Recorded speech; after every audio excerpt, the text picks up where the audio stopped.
Good afternoon and welcome to today's presentation from Altmetric on using alternative metrics in the NIH Biosketch. My name is Sarah Ruhi and I'm the Director of Business Development for Altmetric in North America. And I'm really excited to do this webinar today with our friends and colleagues from the Galter Health Sciences Library, Patty Smith and Pamela Shaw.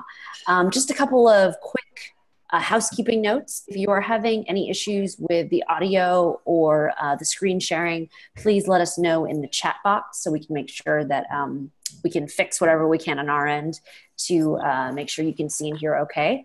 If you have questions about the content of the presentation that you'd like us to address during the Q&A, please go ahead and use the question and answer box in the Zoom dashboard for questions as they arise, and we'll address those at the end. The presentation is being recorded. The recording should be happening. Yes, it is happening. Last time around, I managed to slightly forget to start the recording. With that, I'd like to turn it over to Patty and Pamela, let them introduce themselves, and we'll get started with the webinar. Thanks, Sarah. This is Patty Smith, and I'm the Impact and Dissemination Librarian here at Galter Health Sciences Library. Karen Gutzman helped us put on these slides, and she presented on Monday, and she is the Impact and Evaluation Librarian here at Galter Health Sciences Library, so thank you to her. Hi, I'm Pamela Shaw. I'm the Biosciences and Bioinformatics Librarian, and I'll be speaking a little bit later. All right. So before diving into the specifics about the Biosketch, I'm going to give you a little bit of background on some of the services we provide in the library and the variety of ways that we support our researchers and our faculty. So within the library, we have the Metrics and Impact Core, and Core is just the Northwestern lingo that lets people know that we provide a series of services to them. So we support both individual researchers and groups or departments in a variety of ways.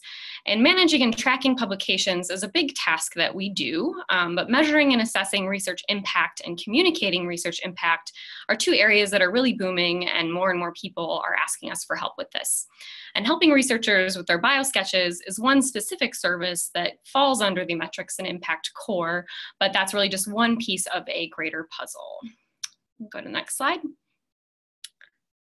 And we often get the question, what are your data sources and what tools do you use to find this information for researchers and about these researchers?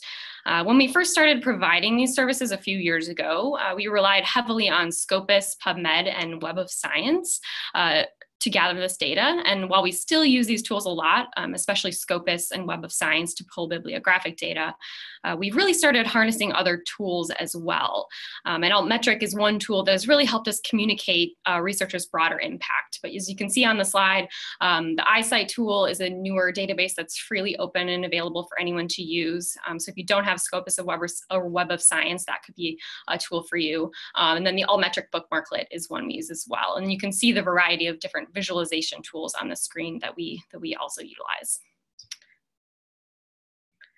So I want to give a brief shout out to a few evaluation frameworks that we often use. Because why reinvent the wheel when you already have all these great tools and guides ready for you? So if you're interested in learning more about how you can communicate research impact in the Biosketch and beyond, these are some great frameworks to get you started. The next slide, thanks. And so all these frameworks, these evaluation frameworks, contain indicators or metrics. And when I say indicator and metric, I'm talking about the same thing. So you can use impact indicators or metrics for measuring research outputs and research outcomes. And so, sorry, you can go back. And so the research output, so that could be your traditional kind of gold standard journal article, but there are a lot of different types of outputs you have as well. So that could be software applications, protocols, books, conference posters, the list really goes on.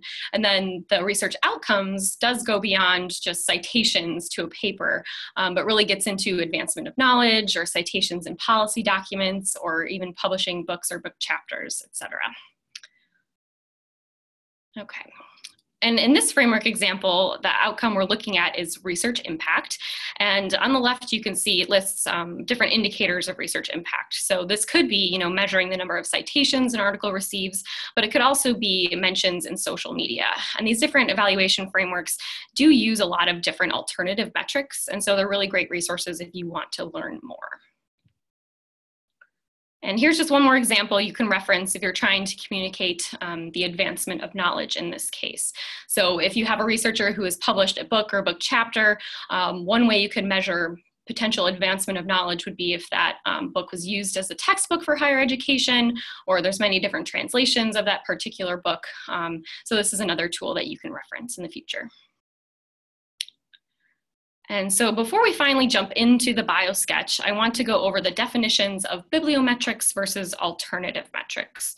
So bibliometrics aim to measure the impact or influence of a particular work and are usually focused on citation analysis.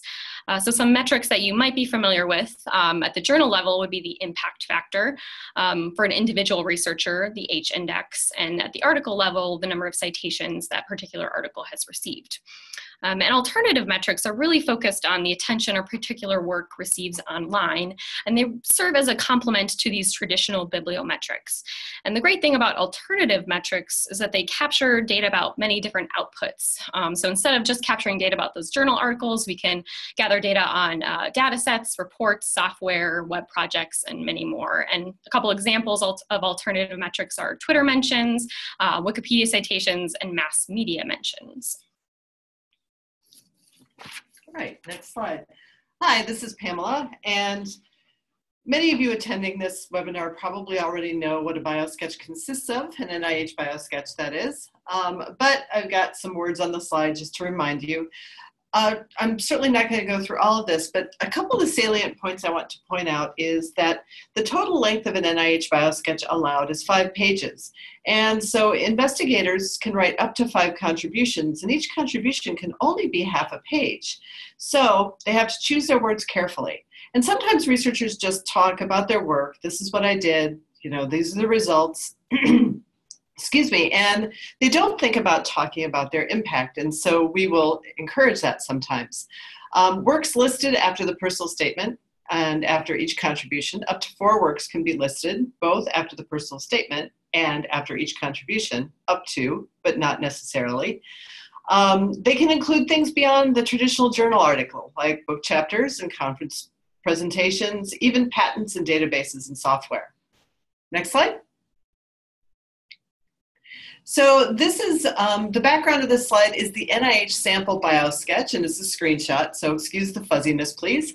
And superimposed over that are some bubbles that we've put on there that kind of describe what the personal statement is all about. This is where an investigator describes kind of their career trajectory in brief, and also describe why they are the perfect person for this role, for this grant. They can also talk about any impediments to their career trajectory if they need to.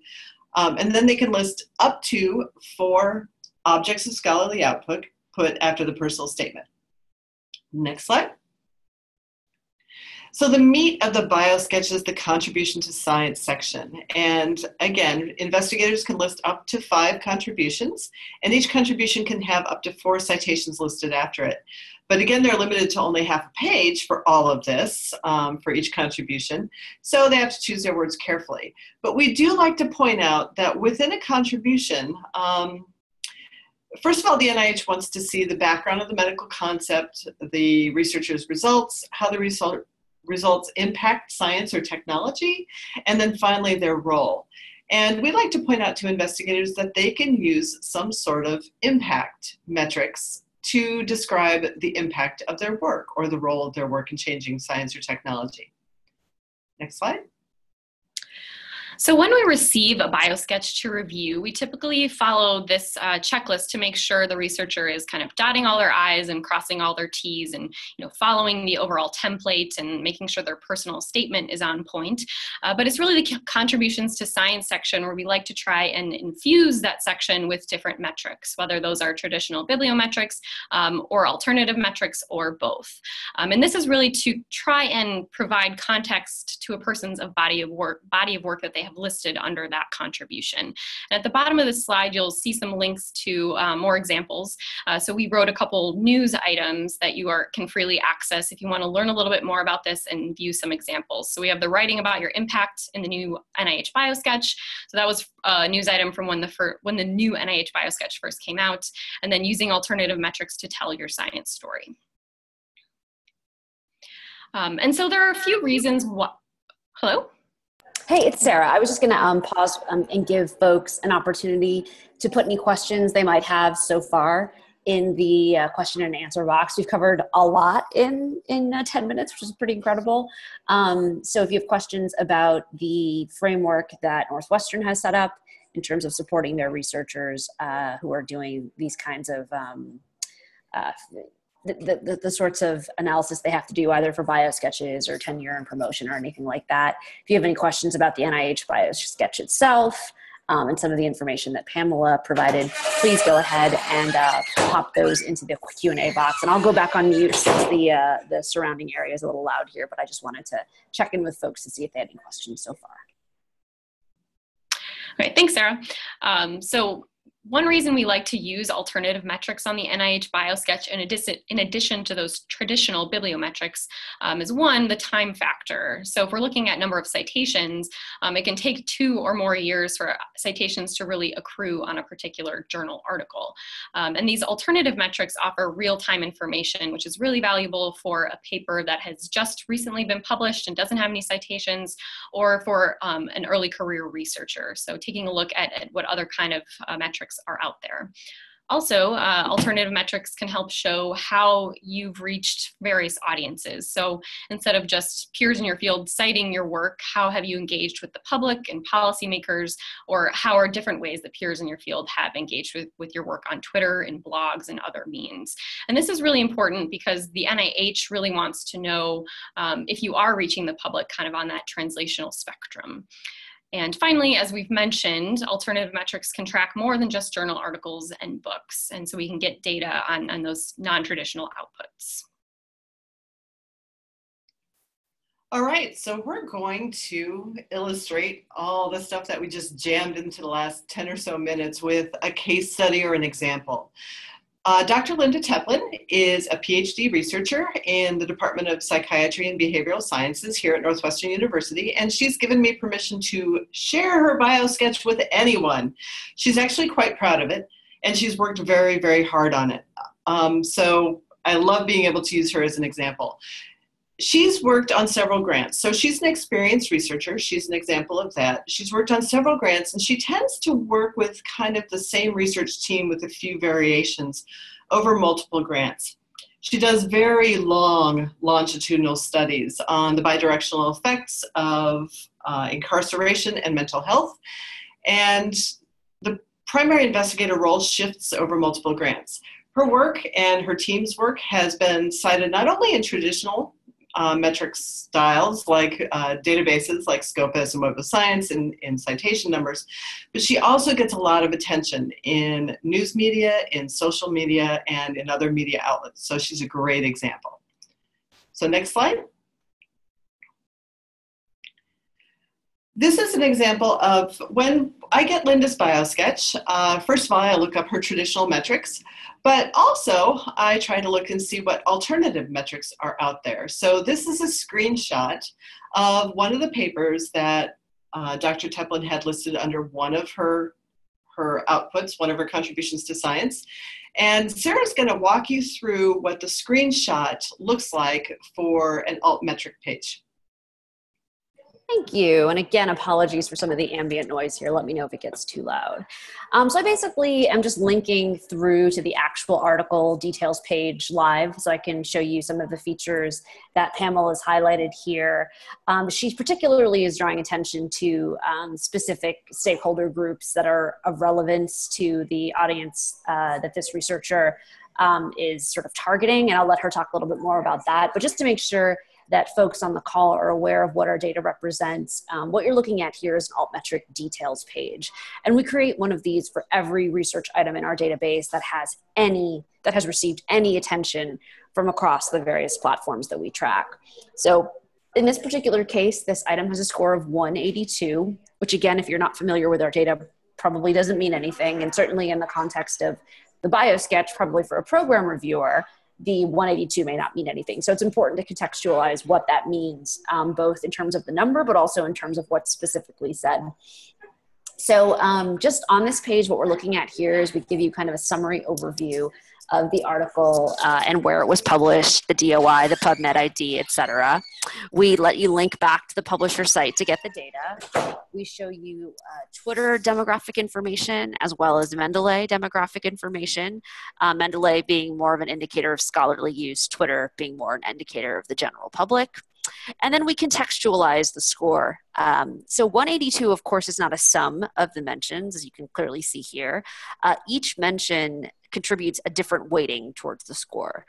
So the news, for example, could contribute anywhere from 4 to 10 points towards that 182. Social media tends to give 1 point or less than a point towards the score.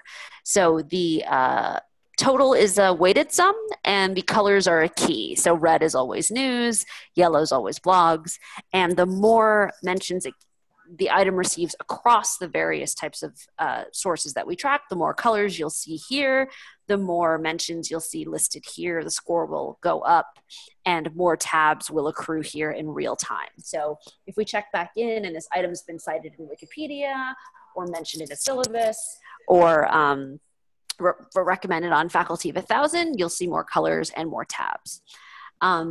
In terms of contextualizing the score, just because most folks don't know what 182 means, it's helpful to note that at the last time this item was mentioned, there were about 8 million items in our database, and this is the ranking for this item within that 8 million. Within the context of everything from this journal, this is the ranking it had. Within the context of everything that's approximately the same age as this article, this is the ranking, and then this is the ranking for the item in that journal for everything that's approximately the same age. It's important to remember that the score doesn't indicate that the research is good, nor does it indicate that the comments are good, right? So all of the engagement that we link you to here, whether it's in Vice or it's on a blog or it's a tweet, the engagement could be saying that the research is really, really good. The engagement could be saying that the research is poor. So the number is no indicator of quality. The actual context where you're actually reading what's said and who says it is going to tell you whether or not the community is responding positively or negatively. And again, this is dynamically updating on an hourly basis as well. So Pamela, I'll let you jump back in with how you're using that to inform how you would talk about this in a Biosketch. Yeah, so on this screenshot, I put some arrows on here because on the next slide I have a quote, but you can leave this slide up right now so that people can see what I'm pointing at. I noticed that for this particular paper that it was getting Twitter activity from Coastal Carolina Fraternal Order of Police and Prison Health and Policing News and Health Literacy. And these are the kinds of stakeholders that Dr. Teplin's group actually wants to reach because they are hoping to change policy. So I crafted a quote or a statement to suggest to them that follows their statement of conventional citation metrics in their contribution to science. And basically that quote says that publications from the study are also gaining significant mass media and social media attention. This attention is exemplified by 3C, which is the order that it was on her Biosketch, below, which has an Altmetric score of 182, has been featured in numerous news media stories, and has received social media attention from the prison system, law enforcement, the medical community, and the public at large. And then finally, I try to wrap all that up by saying, this activity indicates our successful dissemination of the study results and public interest in our work. So it's, as Sarah just said, it's one thing to just give social media numbers, but it's another thing to try to say why you're putting them into Biosketch and why they're important. Because otherwise people will say, well, why should I do that? I know a lot of our researchers kind of look sideways at social media mentions, but we also know that the NIH is putting a lot of emphasis on the fact that each researcher has to have a plan for dissemination or translation of their work out into the public realm. And so this kind of attention definitely proves that the work is getting out there. All right, so on the next slide, we're not going to talk about this, but this is just a set of 4 citations that Dr. Teplin had after another contribution on her biosketch. And they've got the PubMed IDs in bold. And I put these in here so that Sarah could use those PubMed IDs to look these 4 publications up in the Altmetric for Institutions tool and show you what it can do, which is pretty awesome. Thanks, Pamela. So what we did here is take the 4 PubMed IDs highlighted here on the slide and actually drop them into our platform. One of the challenges that folks in the position of Pamela and Patty have is that, you know, when multiple researchers are coming to you asking for you to provide you know, assistance with helping them write these biosketches, they're sort of going one article at a time to get all this data. So for example, if you click on this particular article in JAMA, hold on one second, I'm gonna try to go somewhere quiet. Sorry, this is a challenge of doing webinars whilst on the road. Sorry about that. So most likely, if, you know, this researcher knows, okay, I just got this article published in JAMA, she can log in each time. JAMA happens to put all of their metrics right here at the top of the screen. So when you click on Altmetric, it takes you to the details page. When you click on views, it takes you to this little pop-out. They share the alternative metrics that they capture with page views and downloads, and then they put our data here at the bottom. So that's fine if you have 1 or 2 articles, you can click through and look at this data, but say, you know, you've got 15, 20, to say even 5 articles, looking at that data in aggregate and trying to tell a story can become a lot more onerous the more articles you're looking at. So in this particular case, we're looking at 4 articles, all with relatively high scores. And I'm saying that from, you know, years of experience of looking at this data, but really anytime you get higher than a score of 20, depending on the field, that's actually quite high, since most research never receives any altmetric attention. So by taking those 4 articles and aggregating them, we can now look across the entire data set for those 4 articles instead of going one at a time. So if she's making the case, for example, in an NSF broader impact statement that her work is disseminated broadly, she might want to focus just on the news attention. So she might jump here to the mention section, type in news, and just focus on all of the attention that she received from news outlets and diving in to see what was said, who was saying it, when did they say it, et cetera. She might know that, you know, the places that I'm really interested in are Yahoo. When Yahoo covers my work, I know I get a lot of attention. Well, you can just search for a specific individual, a specific outlet, a specific tweeter. So this is me. I didn't actually tweet about any of Professor Teplin's work, so when we apply that, nothing's going to come up. But you now have the ability to parse the very specific source types, not only by show me all of the blogs or show me all of the news coverage, but also show me a specific blog, show me a specific news outlet or tweeter. So the ability to kind of look at things in aggregate are quite valuable. And what you see right away is there's a decent amount of social media engagement. There's a lot of news coverage and not a lot of blog coverage. So if I were this researcher, I would try to get a sense of who these blogs are, and it's possible that there are more opportunities for engagement with those bloggers. Additionally, she's getting policy mentions, which are phenomenal and something you almost always want to highlight in an NIH Biosketch, in the sense that her work is being cited by the National Academies of Sciences. And given the way National Academies create their books, it's a really big deal to be cited by them. So that's probably something she would want to mention. So looking at all of this in aggregate kind of allows you to dive in a little bit deeper. You can look at the various journals you're publishing in and perhaps parse out, you know, which journals get the most attention. Interestingly, American Journal of Public Health is getting more mentions than some of these, you know, high-profile JAMA articles. That might influence how she thinks about where she publishes in the future. And all of this is exportable, and you have the ability to do kind of deeper analysis based on exporting this data into Excel. So looking at this in aggregate can make telling that story a little bit easier, either easier on your librarian colleagues who are helping out, or easier for yourself as an individual researcher or as a department chair who's looking across an entire department, or even at the college or institutional level as a whole. So that's what it all looks like when you put it all together.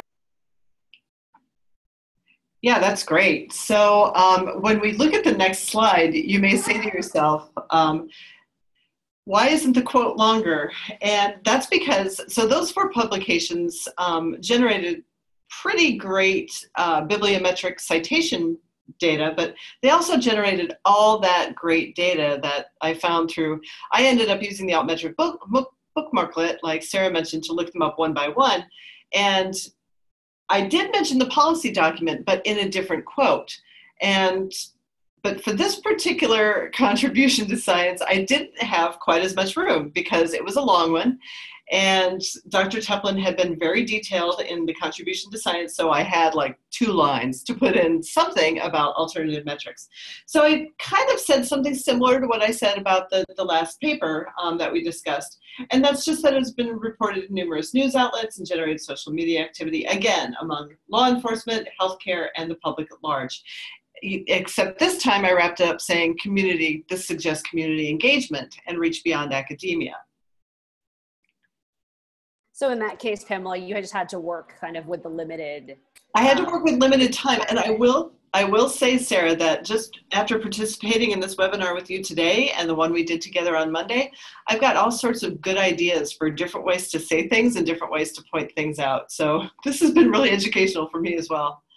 Well, it's good. And I hope, we can make this sort of an ongoing series for organizations that have to do these kinds of applications, whether they're for NSF or NIH or, other funders, because I think you're right. The more you look at this, the more it becomes clear, like there are different, more concise ways of putting this stuff together to demonstrate the impact without hopefully taking up, too much space of the actual application. Okay, and so the examples that we just went over were, again, for Linda Teplin, who is an experienced researcher, but like I mentioned before, alternative metrics can be really powerful for the early career researcher because of that time aspect, like I mentioned. The traditional mode of disseminating the scholarly research is in the biomedical sciences is through journal publishing. And so those citations do take years to really accumulate. So for an early career researcher, they could have, a handful of papers published, but really none of them might have any citations for them. So, and these citations are often used as a proxy to assess that research contribution. So what do you do if you don't have any citations yet? You can look at the alternative metrics to really kind of try and measure some sort of engagement with their work. And we really like to try and get these early career researchers to engage with the dissemination process of their work. So disseminating their work through different blog posts, Twitter, listservs to enhance that dissemination and in order to gain this alternative metrics data. And lay summaries of research are often used in these online platforms, and then that can increase the uptake of research by various audiences. So in that light, our next example is someone that we're not mentioning by name, even though we've been given some permission to talk about their work. This particular investigator works on, first of all, the CARDIA study, which is huge. It's coronary artery risk development in young adults. But also, this investigator works on long-term effects of marijuana or cannabis use. And so we figured it's probably better to anonymize this investigator. But this is a young, early career researcher, and this is 2 publications from under their contribution to science, and the only 2 publications under this particular contribution to science, because this person doesn't have much publication yet. You'll notice that the publication dates on these are 2015 and 2017, so just this year. So there hasn't been a lot of time for traditional bibliometric activity. So Sarah, I believe, has looked these up or if you don't want to do it live right now, Sarah, yes, she has. Yeah. She's looked these up using Altmetric for institutions, and she's got their scores up. And it's worth noting here that when you just look at these 2 donuts side by side, look, they have virtually the same score. But what's fascinating is that the one item has a majority of Twitter engagement, which means they had a lot of mentions on social media that weigh very little. And the other one had far fewer mentions, but largely news coverage, which is why the donut is mostly red. And when you have a lot of these donuts next to each other, the color coding can actually tell you quite a lot at a glance. So let's dive into this first one. And it is absolutely worth noting that there are certain research areas that always get a lot of attention. If it mentions marijuana, sex, chocolate, coffee, those topics, folks tend to jump on, wine, anything that justifies drinking more of those things or imbibing more of those things is always exciting news. But similarly, it's also worth noting that just across sort of PubMed mesh terms or across therapeutic areas or subject areas, applied research tends to get a lot more attention than fundamental research. And certainly multidisciplinary research tends to get more attention than research that's purely in one field. So these scores always need to be normalized across subject areas and should never be, compared. Comparing 73 to a score of 22 in the, American Journal of Political Science, it just makes no sense. And so a lot of the things that we had, remind people about, don't compare impact factors of journals in different categories because that's an apples to oranges comparison. It's the same issue here with looking at scores. But again here, 60 tweeters, only 3 news mentions, high profile though, arguably, certainly the Washington Post, and then a lot of Twitter engagement, which I'm sure has a very interesting range of audiences from researchers to, marijuana aficionados to sort of everything in between. If you look at the other piece, this has gotten a lot more news coverage. I'd personally want to dive more into the actual engagements to see why this one got so much more news traction than the other one. And it got a lot of international news traction, which is worth mentioning. Which reminds me, the global coverage is absolutely worth looking at. So one of the nice things about this aggregated view, rather than making poor Pamela sit there and click on each news outlet and figure out, okay, where was it mentioned? Can we tell a demographic story? The platform does it for you. So we break out Twitter demographics, we break out Facebook demographics, we break out the news demographics, and when there's policy mentions, which isn't often, although there is with this little sample, we'll have the policy demographics as well. And very often, especially when there's a lot of mentions, just a small data set, but when there's more data, often these maps are very different. And it can begin to tell you a lot about what communities engage on which platforms, right? So patients, clinicians are more likely to use Facebook to talk about potential new therapies that could help, say, a child who has seizures or a person who's experiencing pain from chemotherapy. That might be where you'd have a conversation about medical marijuana. Twitter might be more, everyone from the pothead who perhaps smokes too much marijuana all the way to, a clinician who's doing research on it.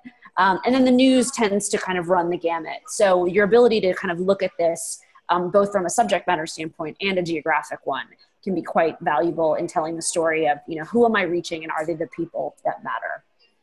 As I mentioned again, he did actually have policy coverage already for this.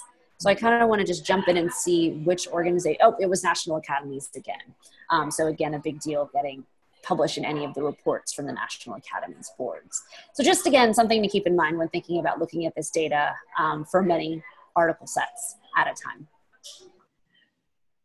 So for this particular researcher, I had more room because again, early career researcher didn't have a lot to talk about. And again, these papers were so new that there was just not a lot of citation activity surrounding them. But I suspected that obviously with the subject matter that there would be alternative metrics surrounding this work. And so I looked them up and I found a way to talk about it. And this investigator had already made a statement kind of to the effect of that last sentence there that's highlighted in red, saying that this work is contributing to the evidence contributing evidence to the discussion on the health effects of marijuana.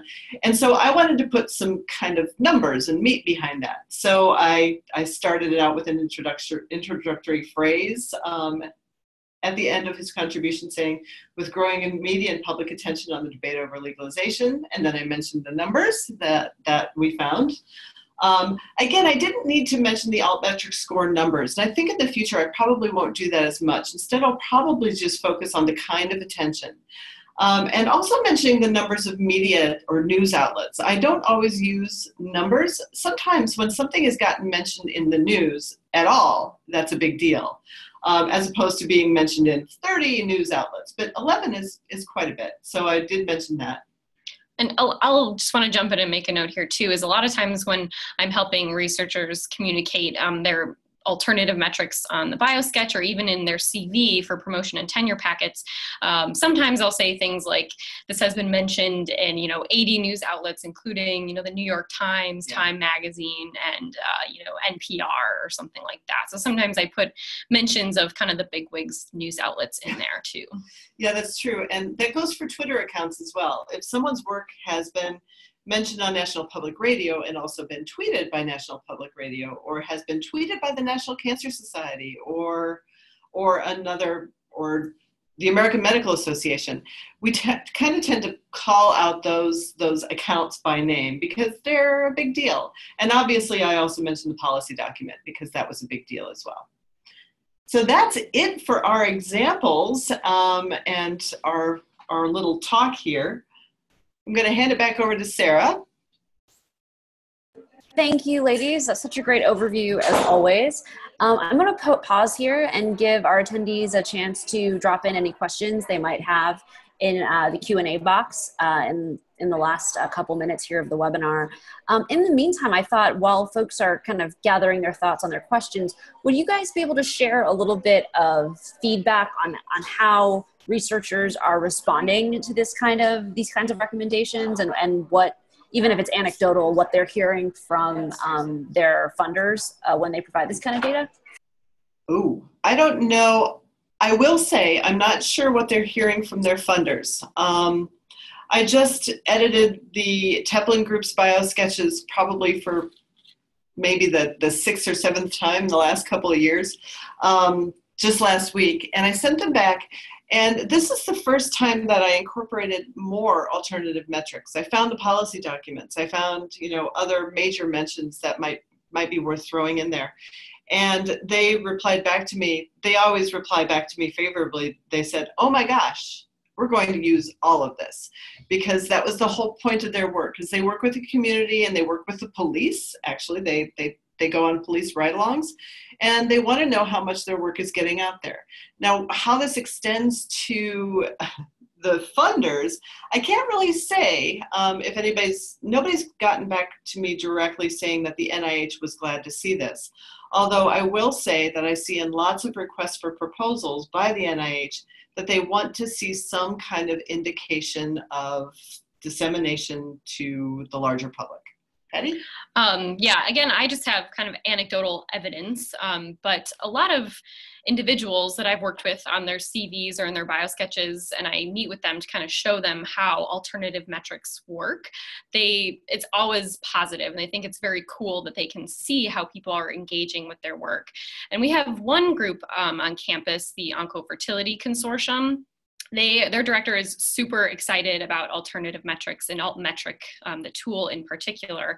And I know that they have implemented the donuts, the badges on their website, and they have come to us with they're submitting an NIH grant, and they want us to incorporate specifically Altmetrics, alternative metrics in their biosketches and add it to their grant proposal.